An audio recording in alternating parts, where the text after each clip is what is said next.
Om Mani Padme Hum.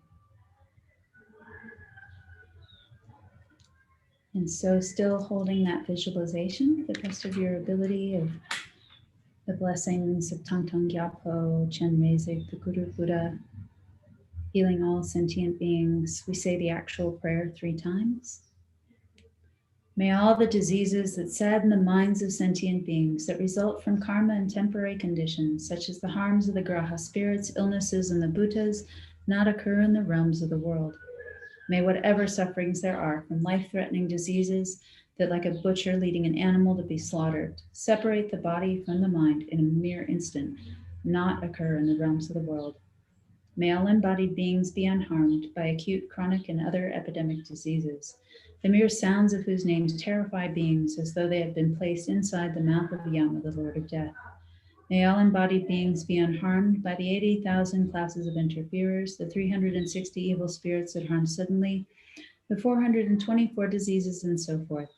May whatever sufferings there are due to disturbances of the four elements depriving the body and mind of every happiness be totally pacified. And may the body and mind have radiance and power and be endowed with long life, good health, and well-being. By the compassion of the gurus and the three jewels, by the power of the dakinis, dharma protectors, and guardians, and by the power of the truth of the infallibility of karma and its results, may all these dedications and prayers be fulfilled. May all the diseases that sadden the minds of sentient beings that result from karma and temporary conditions, such as the harms of graha spirits, illnesses, and the bhutas, not occur in the realms of the world. May whatever sufferings there are from life-threatening diseases that, like a butcher leading an animal to be slaughtered, separate the body from the mind in a mere instant, not occur in the realms of the world. May all embodied beings be unharmed by acute, chronic, and other epidemic diseases, the mere sounds of whose names terrify beings as though they had been placed inside the mouth of Yama, the Lord of Death. May all embodied beings be unharmed by the 80,000 classes of interferers, the 360 evil spirits that harm suddenly, the 424 diseases, and so forth. May whatever sufferings there are due to disturbances of the four elements, depriving the body and mind of every happiness, be totally pacified. And may the body and mind have radiance and power and be endowed with long life, good health, and well-being. By the compassion of the gurus and the three jewels, by the power of the dakinis, dharma protectors, and guardians, and by the power of the truth of the infallibility of karma and its results, may all these dedications and prayers be fulfilled. May all the diseases that sadden the minds of sentient beings that result from karma and temporary conditions, such as the harms of graha spirits, illnesses, and the bhutas, not occur in the realms of the world. May whatever sufferings there are from life-threatening diseases that, like a butcher leading an animal to be slaughtered, separate the body from the mind in a mere instant, not occur in the realms of the world. May all embodied beings be unharmed by acute, chronic, and other epidemic diseases, the mere sounds of whose names terrify beings as though they had been placed inside the mouth of Yama, the Lord of Death. May all embodied beings be unharmed by the 80,000 classes of interferers, the 360 evil spirits that harm suddenly, the 424 diseases, and so forth. May whatever sufferings there are due to disturbances of the four elements, depriving the body and mind of every happiness, be totally pacified. And may the body and mind have radiance and power and be endowed with long life, good health, and well-being. By the compassion of the gurus and the three jewels, by the power of the dakinis, dharma protectors, and guardians, and by the power of the truth of the infallibility of karma and its results, may all these dedications and prayers be fulfilled. So think that all sentient beings now are completely purified, their bodies filled with blissful white light. They have no more suffering of body and mind, no more COVID, no more hunger, no more grief.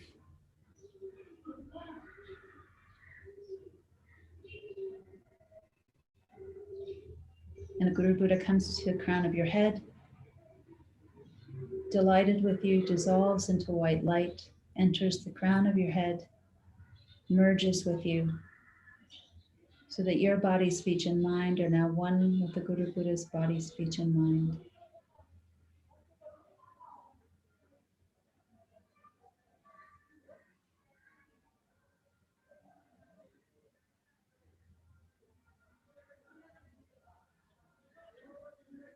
And then we dedicate, starting with bodhicitta. May the precious supreme bodhicitta not yet born arise. May that arisen not decline, but increase more and more. To realize emptiness, samsara and nirvana lack even an atom of inherent existence, and cause and effect and dependent arising are unbetraying. I seek your blessings to discern the meaning of Nagarjuna's thought, that these two are mutually complementary and not contradictory.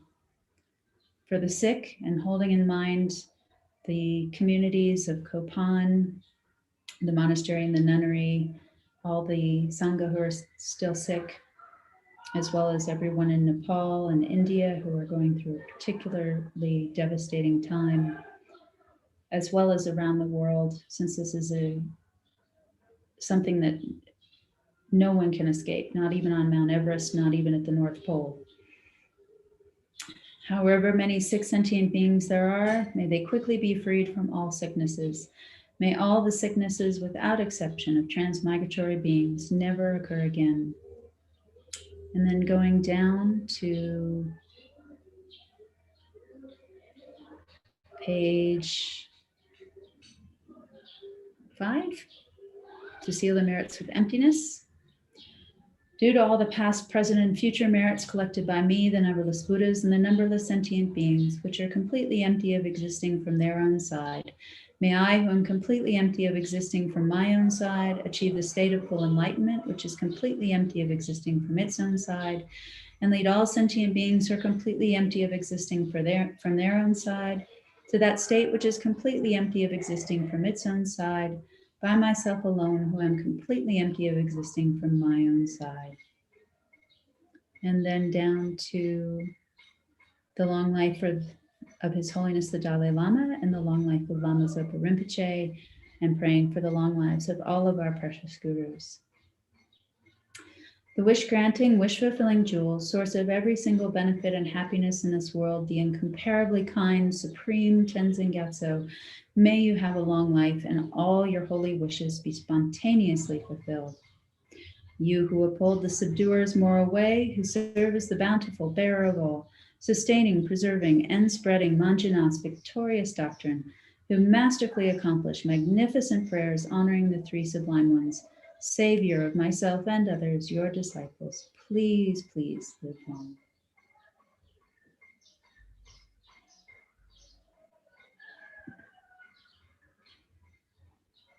And I turn it over now to Venerable Lozan. Yeah, hello, good morning, or good afternoon, or wherever you are. I don't know, you're probably in Australia, huh? No, I'm actually in Kathmandu at Kopan's Nunnery. Ale, okay. Yeah. How are you? I mean, how's the situation? It's getting much better. Okay. Yeah, the quarantine has really, I think, helped stop the spread, and most of the Sangha have been making a strong recovery. So there's still one monk in the hospital, so he could use some do you know, do you have news about Thangtong Gyalpo, Max? No, I don't. I'm afraid I don't. Okay. Yeah. Because he's the one that we were most worried about, like us old ones, you know, that because we know him since many years and know a bit of his history also. So anyway, may he be safe and may he be well. Absolutely. Yeah. We heard about Geshe Sherab, that he's out of hospital also. Yes. Yeah. And also, like, we have Geshe Tashi sometimes teaching for us, and he's in Sera in India, and he said, well, they have not so many cases, they just have like just a few, but they were able to isolate them, like as you said, the quarantine very quickly. But if one of them gets really sick, that they will keep them in the monastery and try to give them, you know, oxygen there, because no point even trying to go to a hospital in Mysore or whatever. So it's really, yeah, it's very serious, this whole thing. Yeah, definitely. Yeah. I hope things are better where you are. Yeah, here in Switzerland, I'm in Switzerland, so it's like, you know, it's like paradise in a way. And still people are not content, but yeah, like everything is opening up again, and the cases are going down, because more and more people get vaccinated. So important. Now they're at the point where everybody who wants to get vaccinated can get the vaccine. So we'll take another maybe 2-3 weeks, and then everybody who wants, nobody is forced to. So which was a bit more than, I think they quite high, it's about 70% or something of the population who wants the vaccine, and the others who like no, but yeah, so like that. Fantastic. So, well, please take care and be well and be safe. And thank you very much for doing all this also, even, you know, in the situation in Nepal. Oh, well, thank you. Okay. Okay, so as you might have heard, I am in Switzerland, and we will start with taking refuge. Then, because we do Om Mani Padme Hum and it's Chenrezig practice, I really like to recite with you if you're okay with this. The prayer of Thangtong Gyalpo. And so, which is like making supplications to Chenrezig, which I find very helpful for my daily life when I'm overcome by one of the negative emotions. And I think about Chenrezig as my guru also. It really, really helps me. And I find the examples that he's making, Thangtong Gyalpo, I find them very, I find them very fitting, because it says, for example, please be the waterfall for my anger, or please be the manager of my miserliness, and things like that. So it really, in a way, speaks to me.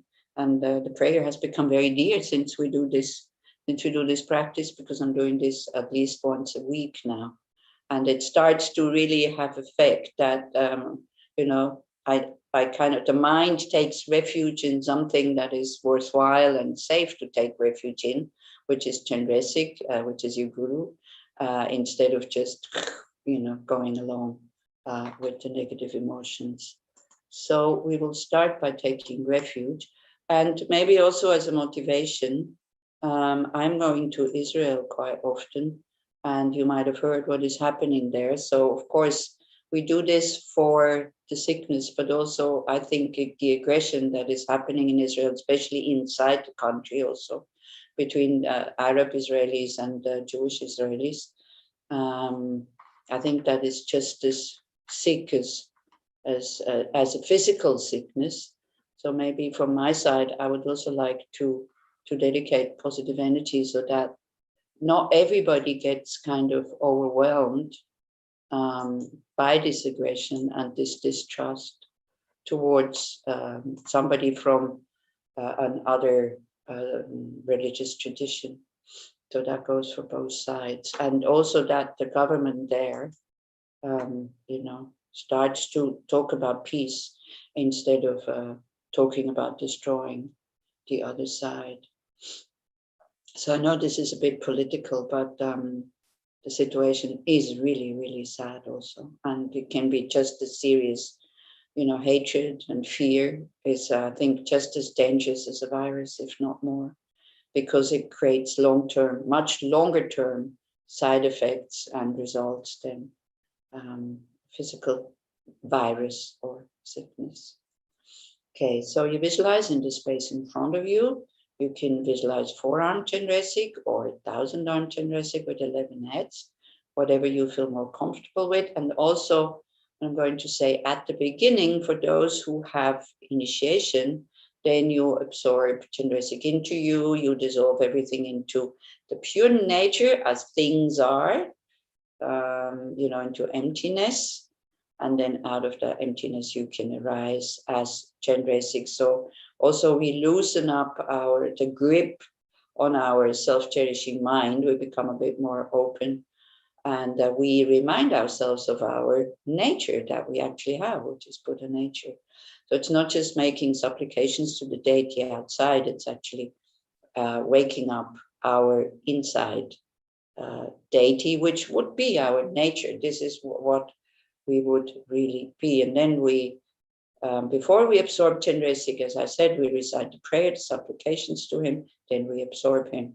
Otherwise, if you don't have initiation, you just leave him in the space in front of you.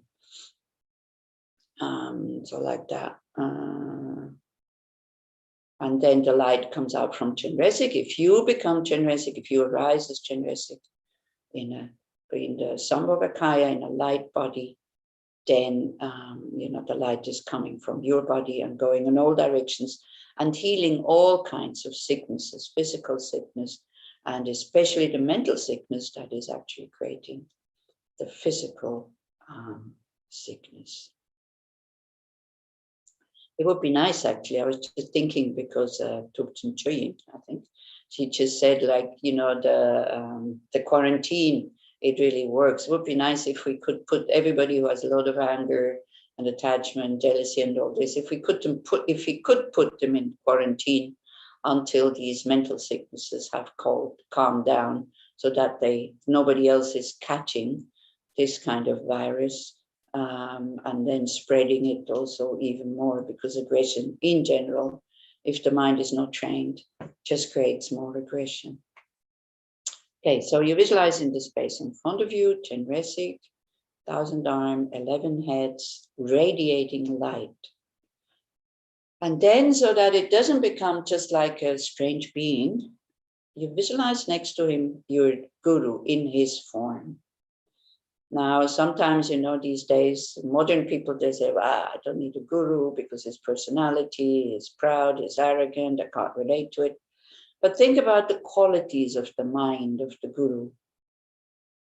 That's what we're taking refuge in, not his personality, not his appearance, definitely not his form. Otherwise, we become a groupie, and that's not what we want. And we want to imitate that guru. But the thing is, if you do have somebody that you trust, if you do have somebody that just by thinking about him and visualizing him, you feel the connection, you feel the joy, and you definitely feel the devotion also, which is so necessary on this path. I know that quite a few people these days think that, this is old-fashioned, I don't have to do this, but things definitely go faster if there is this devotion, which is like, devotion for me is a bit like a dried up plant. When I think about the guru, then the water comes and then it just soaks it up. And it helps. It helps to practice. It's not to make the guru fantastic and famous and all this. It's for us to help in our practice. And by taking refuge, of course, then we feel that we are going into a safe direction, because we are going to a place where we're not under the control of our negative emotions anymore. And the Guru, the Buddha, the Dharma, and the Sangha, they are our guides on this spiritual journey, so that we can attain that state, which we all want. And then by developing bodhicitta, then we feel loved, and we feel love. So then also the heart kind of softens, and this grip of self-cherishing becomes more loose in a way.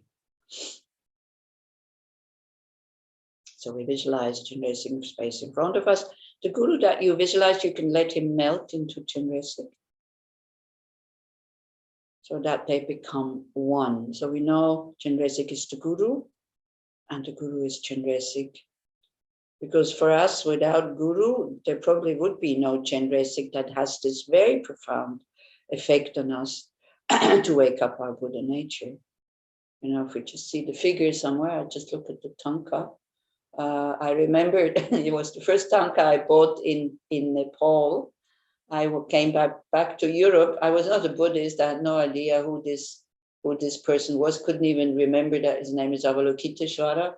But I hung him up in my room. So maybe the imprints that I got from there, while I was still working in Switzerland and absolutely not a Buddhist, not even that much interested in it. Maybe that just looking at him, that then made me be drawn towards Buddhism, and went back to Nepal, to Kopan, got ordained many years ago. And there's definitely nothing I regret.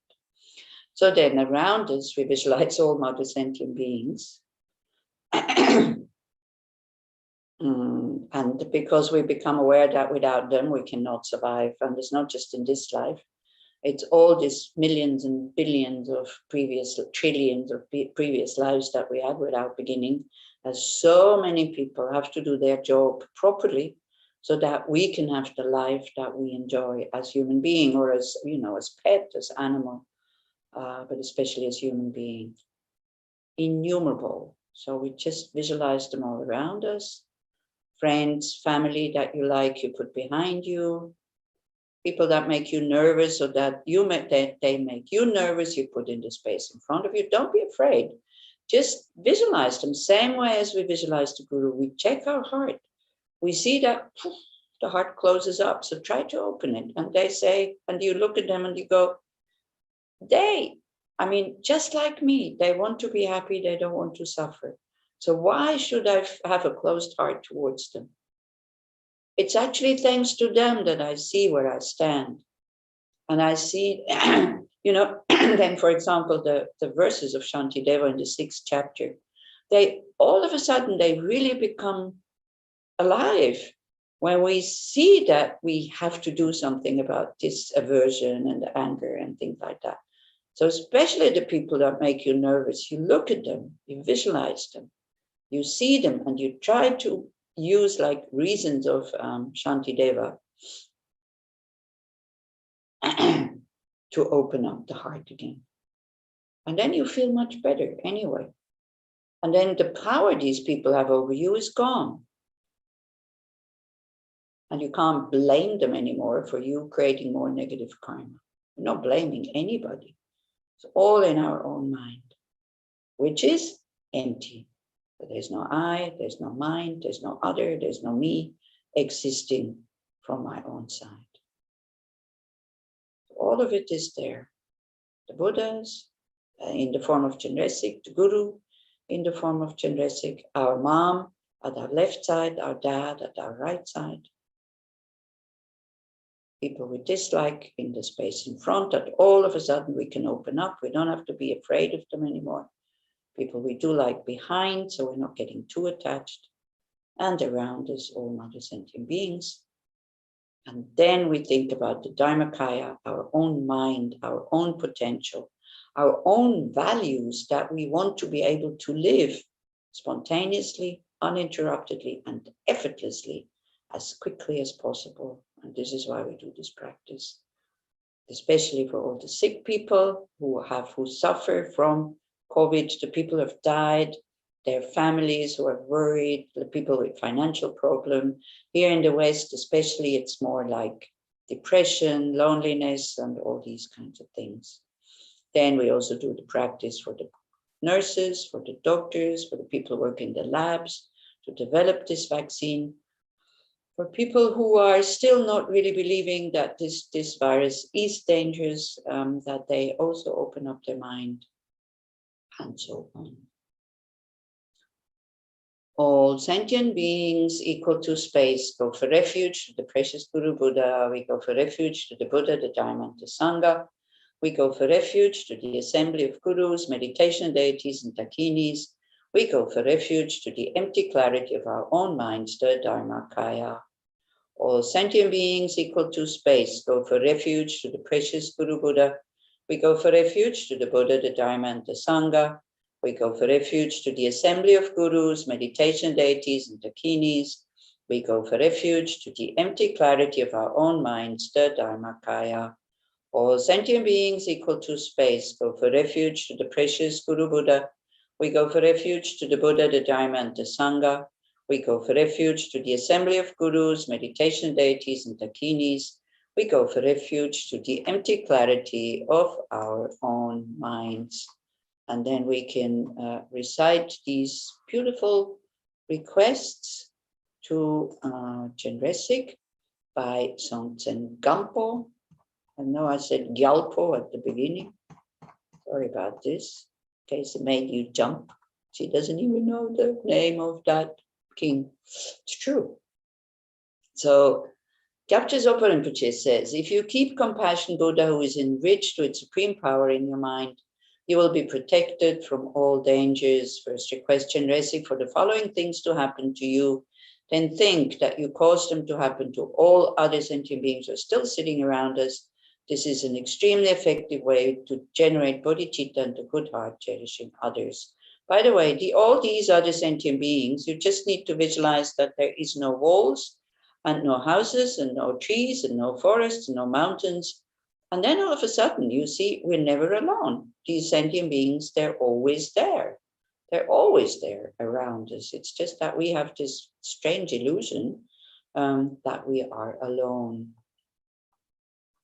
Namo Guru Lokeshvaraya. Please look at me with compassion, universal being enriched with power. Please be my guide and save me, perfect, pure treasure of compassion.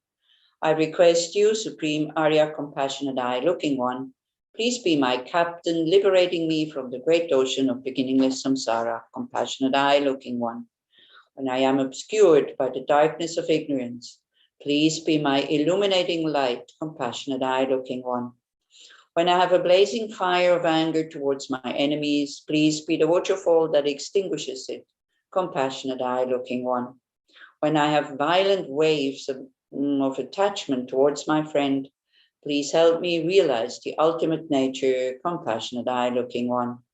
When I am bound to my possessions by the knot of miserliness, please be my manager of giving, compassionate eye-looking one.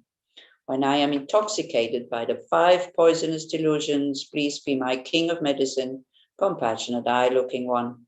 When I am disturbed and frightened at the time of death, please show me your face and introduce self-nature, compassionate eye-looking one. When I am surrounded by the karmic messengers of Yama, please be my refuge and guide, compassionate eye-looking one. When I am traveling the unknown, dangerous path of the intermediate state, please be my close relative, compassionate eye-looking one. When I am wandering, seeking an uncertain birthplace, please take me to your pure land, compassionate eye-looking one. When I am experiencing the suffering of karma in the womb, please cover me with a tent of light, compassionate eye-looking one. When I have taken the body of an unknown baby, please be my supreme virtuous friend, compassionate eye-looking one. When I always visualize you on my crown, make offerings and praise you, please be my root guru, compassionate eye-looking one. When I visualize you on my heart lotus, make offerings and praise you, please be my mind seal deity and the host of deities, compassionate eye-looking one. When I experience the obstacles of bad outer and inner conditions, please be my dharma protector and pacify them, compassionate eye-looking one. When my mind is tormented by hunger, thirst, and poverty, please grant whatever attainments I wish, compassionate eye-looking one. When I make requests with the continual sound of the 6 syllables, please always look at me with compassion, compassionate eye-looking one. Then we can visualize Chenrezig in the space in front of us, which is your guru, comes to the crown of your head, absorbs into light, and then absorbs into you. And we do the quick kind of transformation. You just think you let go of your 5 contaminated aggregates and the 80 conceptions that come from either attachment, aversion, or wrong views, ignorance. And we think about, the pure nature of our conventional mind, which is just luminous spaciousness, peace, openness. And this is our nature. So this whole grip of things inherently existing out there to an inherently existing inner me here, it just dissolves like an illusion, because it is an illusion. It is like an illusion. And then out of that luminous space, you rise as the person you want to be. In this case, as Chenrezig. You have a body of light that radiates like the sun, effortlessly. Light radiates out effortlessly, and it radiates out in all directions, alleviating all the suffering of all sentient beings. And when it touches them, they themselves transform into Chenrezig. Om Mani Padme, Om Mani Padme, Om Mani Padme, Om Mani Padme. Om Mani Padme, Om Mani Padme. Om Mani Padme, Om Mani Padme, Om Mani Padme. Just see that this is actually happening. Or if you can't visualize, you think that this is happening, and then slowly, slowly, the visualization happens. Or if it helps, I don't know, imagine you become a light bulb, which is very, very bright, and the light goes very, very far. And there's outer space, inner space. All sentient beings transform into Chenrezig. And you feel happy that you're able to do that, to guide these sentient beings to a state which is free from all suffering and state of full awakening. Om Mani Padme, Om Mani Padme. Om Mani Padme, Om Mani Padme.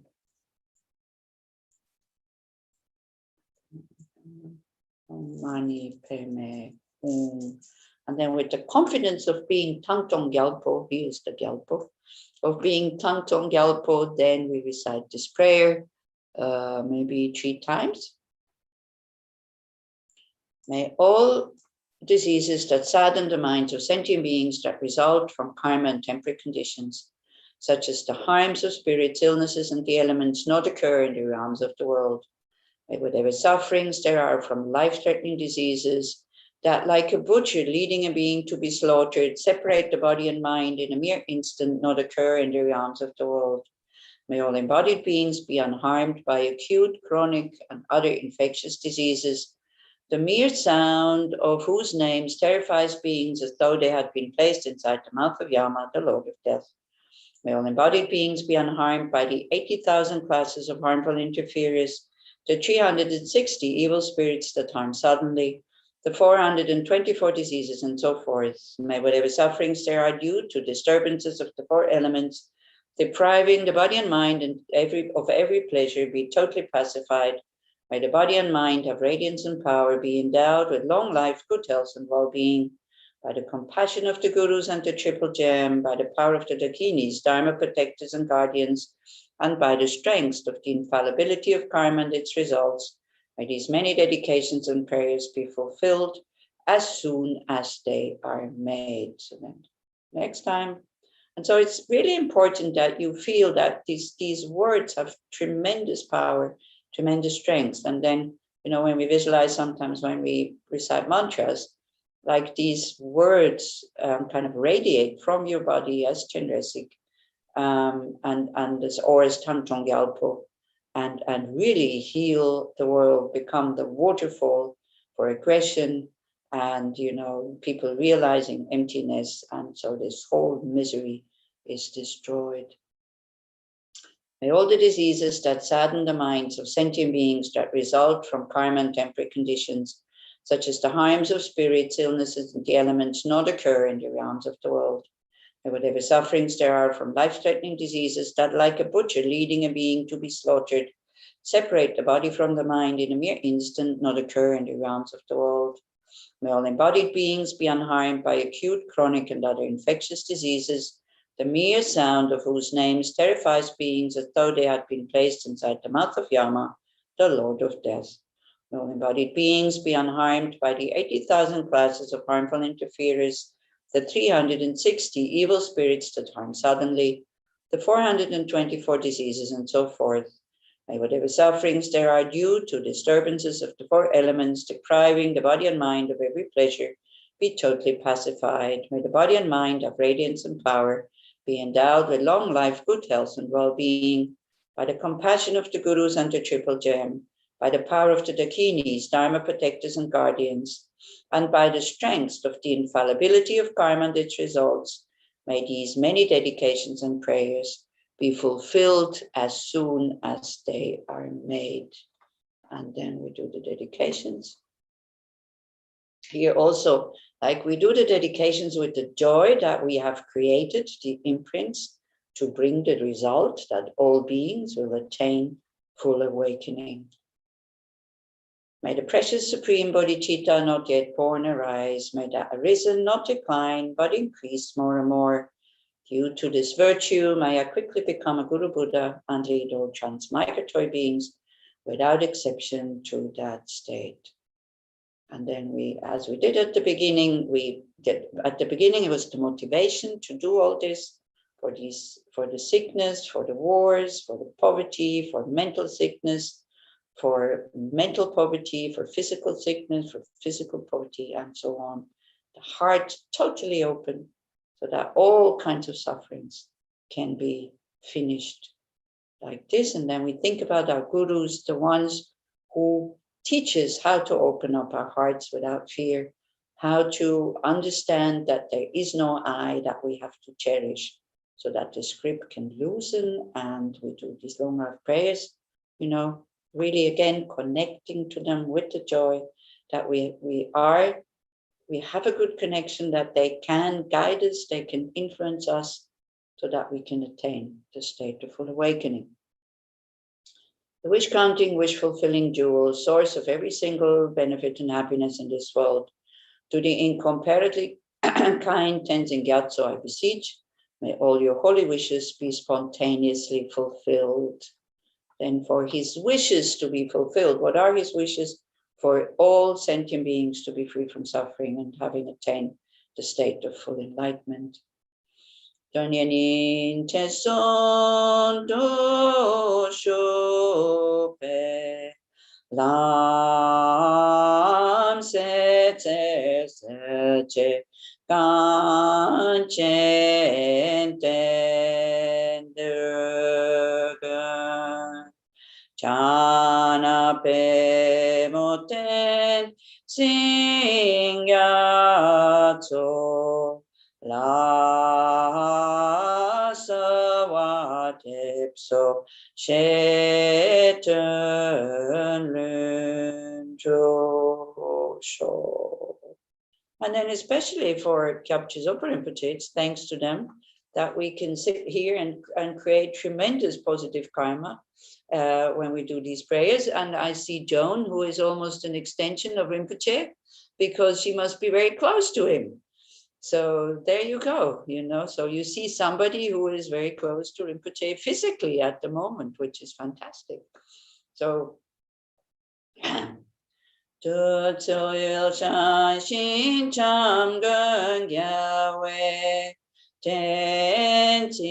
Gyalpo Prayer Chosun korvele mun tuju pada so tuche kuntu shapten sho.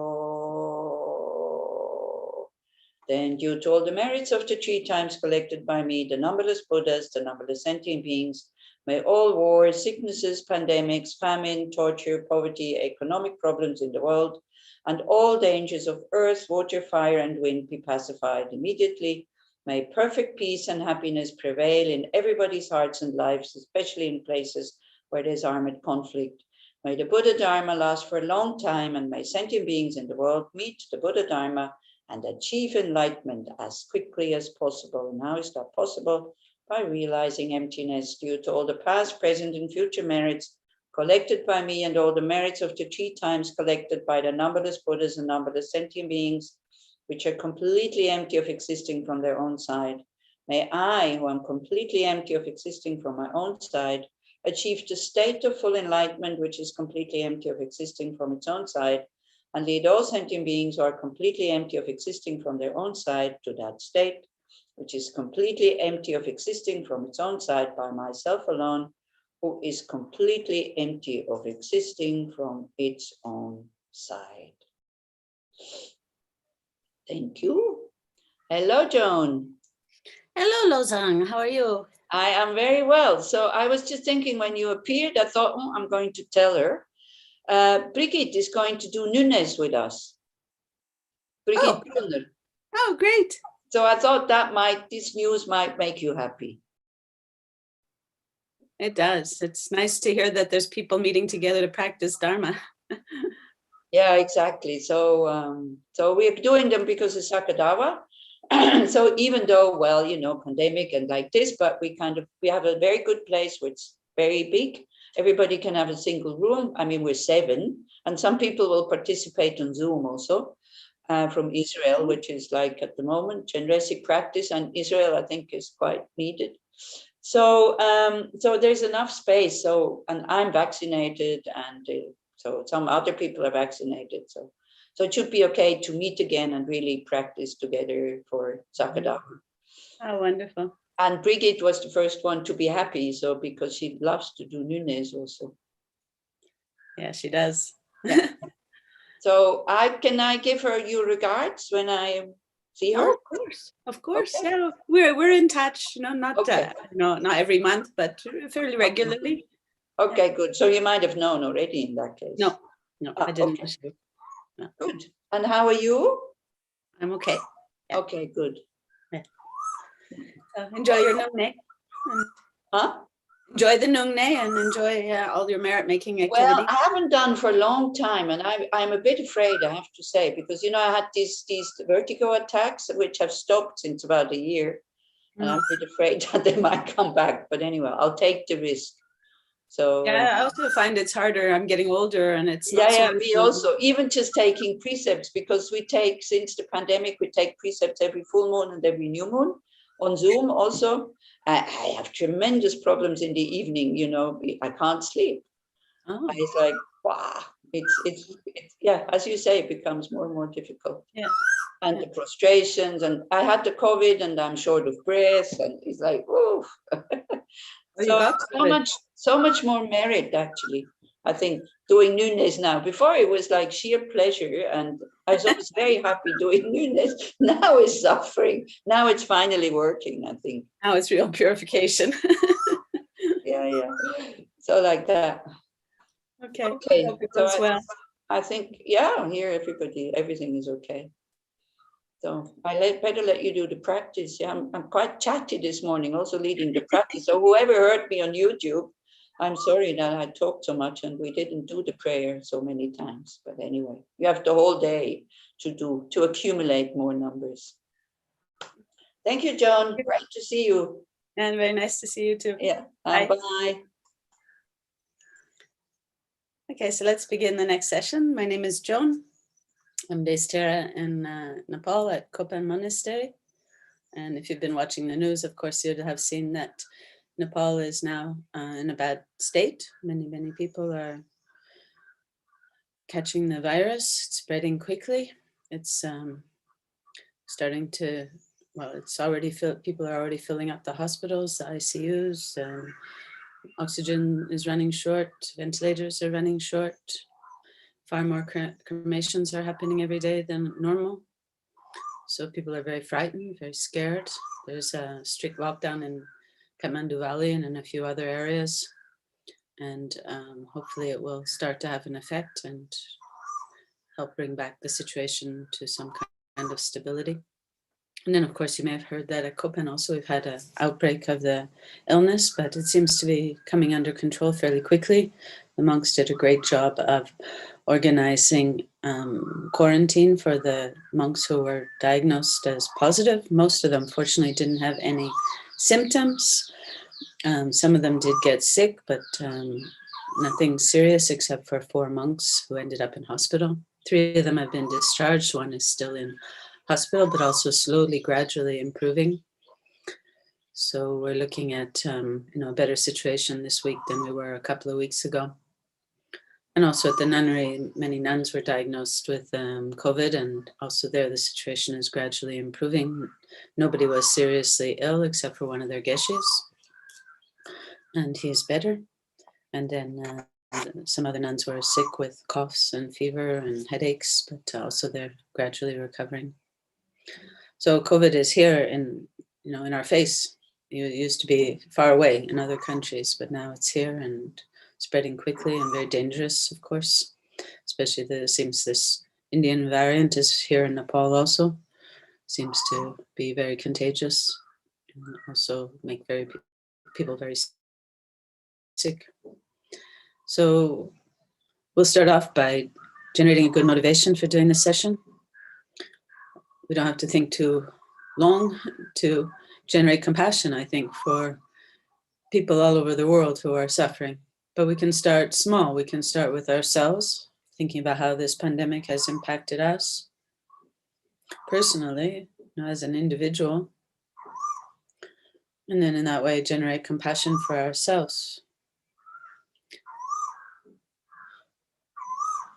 Of course, you may have had huge suffering of being sick yourself or losing somebody you love. Maybe having great worries, fears, anxieties about the economic situation or the toll it's taken on your relationship with others.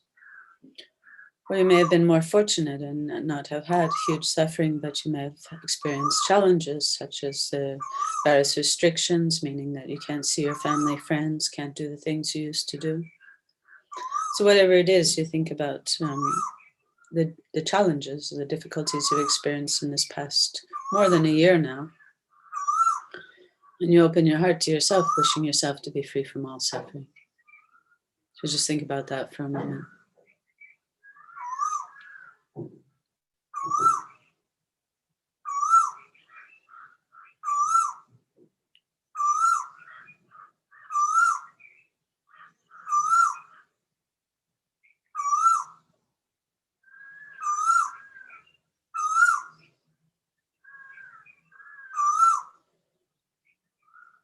So in case you're wondering if there's an alarm going off, it's actually just a bird in the tree behind my room.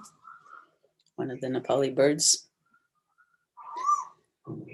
So then we open our hearts further. We think of all the challenges and difficulties our family and friends have experienced and are experiencing.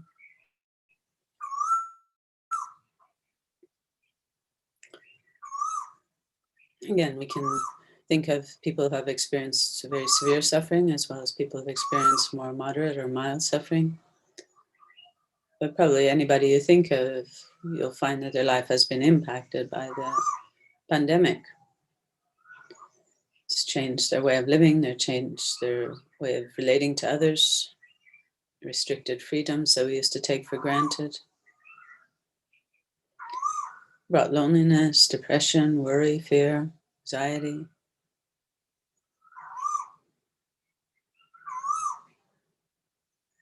So just quickly run through some of the people in your family and friends, and as you do that, just focus on their suffering for a moment and open your heart to them. Thinking, may they be free from suffering now and forever.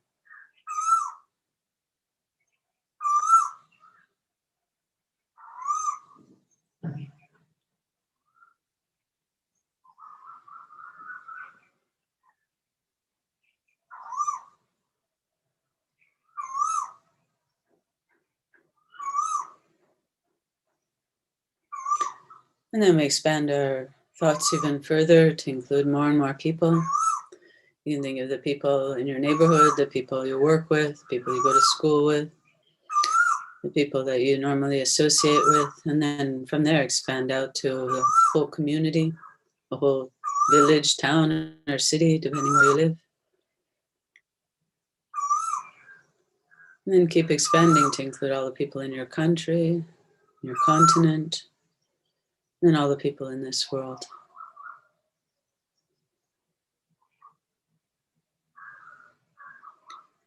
And we can think in particular of all those who are sick in this moment, people at home suffering, feeling unwell, worried about how their disease will unfold. All the people already in hospital. And of course, some hospitals and some countries are in good shape to be able to take care of people with COVID-19. But we see on the news how other countries like Nepal and India are struggling to even give people a bed in the hospital, let alone have a doctor or nurse take care of them, have availability of oxygen, medicines.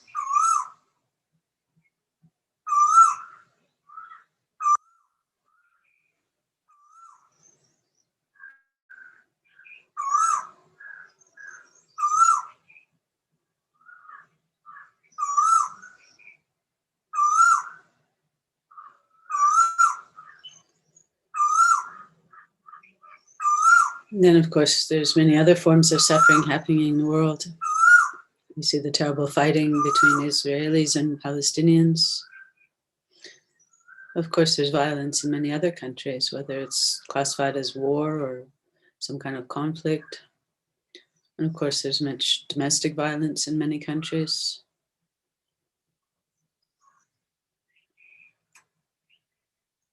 So we include not only the victims of the violence, but also the perpetrators of the violence in our compassion, thinking about how they're creating such negative karma that even though right now things might seem to be going well for them, in the future they will be the victims of violence. They will experience the result of their karma, whether it's first in the lower realms and then in human realms.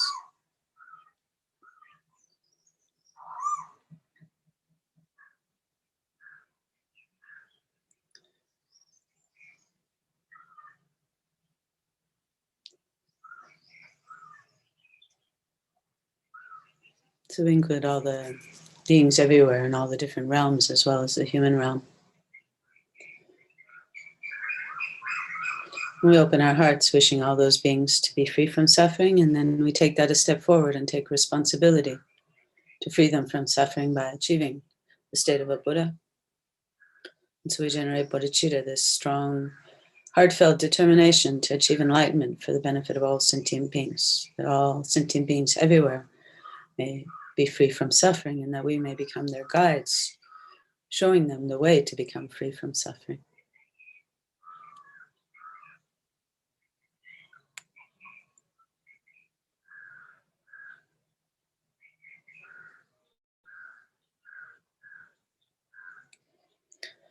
So then we can recite this motivation together. It's actually a prayer of refuge. We take refuge in the Guru, the Buddha, the Dharma, Sangha, so we can visualize Buddha Shakyamuni in front of ourselves.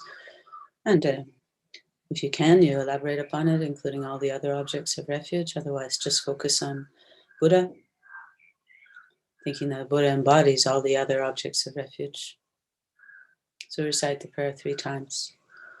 All sentient beings, my mothers who are infinite like space, go for refuge the precious Guru Buddha. We go for refuge the Buddha, the Dharma, and the Sangha. We go for refuge the assembly of gurus, idams, and dakinis. We go for refuge the empty cloud of our own minds, the Dharmakaya. All sentient beings, my mothers who are infinite like space, go for refuge the precious Guru Buddha. We go for refuge the Buddha, the Dharma, and the Sangha. We go for refuge the assembly of gurus, idams, and dakinis. We go for refuge the empty cloud of our own minds, the Dharmakaya. All sentient beings, my mothers who are infinite like space, go for refuge the precious Guru Buddha. We go for refuge the Buddha, the Dharma, and the Sangha. We go for refuge the assembly of gurus, idams, and dakinis. We go for refuge the empty cloud of our own minds, the Dharmakaya.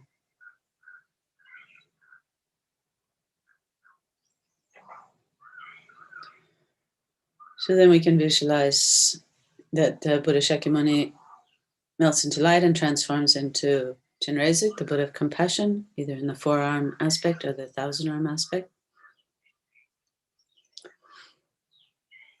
And we can visualize all those beings that we were thinking of who are suffering, sitting in front of us, or we can visualize them lying in their bed, in a hospital bed. And above, and then from Chenrezig's heart comes rays of light. On the ends of the rays of light are Chenrezig that comes to the crown of everybody's head.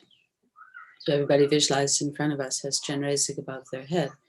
And as we recite the mantra, we can visualize the rays of white light and nectar flow down from Chenrezig's heart and every pore of his body, completely filling the body of the being below them,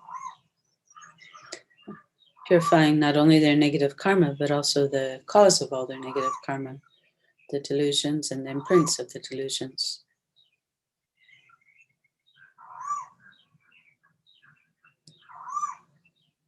So we really try and focus for a few minutes now, keeping our mind on this visualization, keeping our hearts open with compassion, with firm belief that our prayers have power. So especially if we combine our prayers with prayers of other people, they become very powerful. So recite the mantra. You can chant it yourself or recite it silently, whatever works for you. But try and keep the visualization as much as possible and try and keep the compassion as strong as possible. Om mani padme hum, mani padme hum, mani padme hum, mani padme hum, mani padme hum, mani padme hum, mani padme hum, mani padme hum, mani padme hum, mani padme hum. Om mani padme hum, mani padme hum, mani padme hum, mani padme hum, mani padme hum, mani padme hum, mani padme hum, mani padme hum, mani padme hum, mani padme hum. Om mani padme hum, mani padme hum, mani padme hum, mani padme hum, mani padme hum, mani padme hum, mani padme hum, mani padme hum, mani padme hum. Mani padme hum, mani padme hum, mani padme hum, mani padme hum, mani padme hum, mani padme hum, mani padme hum, mani padme hum, mani padme hum. Mani padme hum, mani padme hum, mani padme hum, mani padme hum, mani padme hum, mani padme hum, mani padme hum, mani padme hum. Mani padme hum, mani padme hum, mani padme hum, mani padme hum, mani padme hum, mani padme hum, mani padme hum. Mani padme hum, mani padme hum, mani padme hum, mani padme hum, mani padme hum, mani padme hum, mani padme hum, mani padme hum.